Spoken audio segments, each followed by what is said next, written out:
inherited an unbelievable organization with a strong foundation, 520,000 members the day I took office as General President on May 1st. And I think about that, day in and day out and what that means and where we're at. But I was also challenged. I was challenged by Terry O'Sullivan, by Armin. They challenged Michael and I both. We got it to where we're at. How do we get it to the next step? We're there at the beginning. We build the foundation. We make sure that building, that project, that energy project, whatever it is built throughout. And then we make sure that it's ready to turn that over to the owner, to the client, and the customer. And that's what I'm going to do. And that's what we're going to do as an organization and what we're going to do as leaders in this organization going together. The first thing that Joe Biden did was he appointed Marty Walsh as Secretary of Labor from Local 223 in Boston. All of you all know that.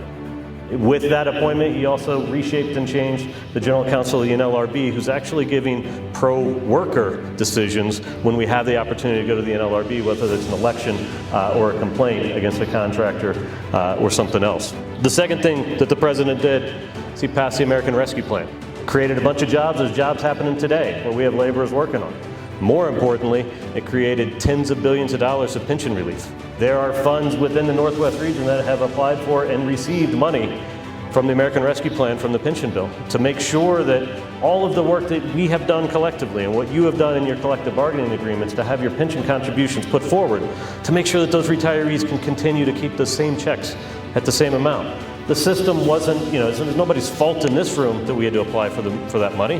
Whether it was the stock market, whether it was, the rules that, that we've been faced as trustees on those pension funds, we have now gotten that money through the American Rescue Plan that the President signed in March. He took office in January. Within 60 days of taking office, he signed that bill, which, by the way, the pension portion of that bill, we've been fighting for the last 20 years to make sure that we got some type of pension relief. And because we had elections with consequences, President Joe Biden, Leader Chuck Schumer, and Leader Nancy Pelosi, we were able to sign that into law. The third thing he did, $1.2 trillion in infrastructure. What impact is that going to have? Roads, bridges, tunnels, water, broadband, with prevailing wages, with labor standards. For us to be able to put our members, our current members and our future members to work for the next decade. Regardless of what happens on building construction and interest rates and pipeline boom and solar work, infrastructure is going to happen. That money's been allocated. So that's going to be the steady portion of what we have, and we're going to have growth opportunities in all these other sectors that we've learned about earlier today. The fourth thing he did was with the IRA, the Inflation Reduction Act, putting labor standards on renewable projects, making sure that laborers are being paid prevailing wages.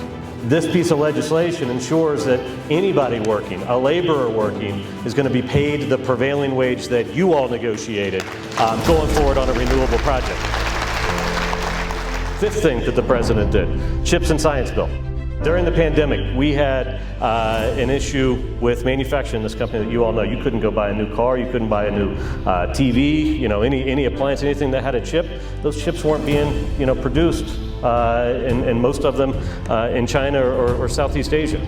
I think 6% of the chips were being manufactured here in the United States. 94% we were importing and being imported in the United States, and those countries were exporting them all over the world. When production stopped at those facilities, so was our ability to buy goods. That's when inflation went up. And this president, this administration, the Biden-Harris administration, tackled that problem and passed the CHIPS and Science Bill to make sure that we're going to bring that manufacturing back in the United States, which is great. But this is what's great about the Biden-Harris administration. They make sure that these projects are going to be union projects. When I was at the building trades, we negotiated with Intel, $20 billion, New Albany, Ohio. We've got laborers today working in New Albany, Ohio at Intel for this project because of this legislation. People make careers out of working at one manufacturing plant, whether you're building it or you're retooling it or you're retooling it again and again and again. So this has an impact throughout North America, throughout the United States.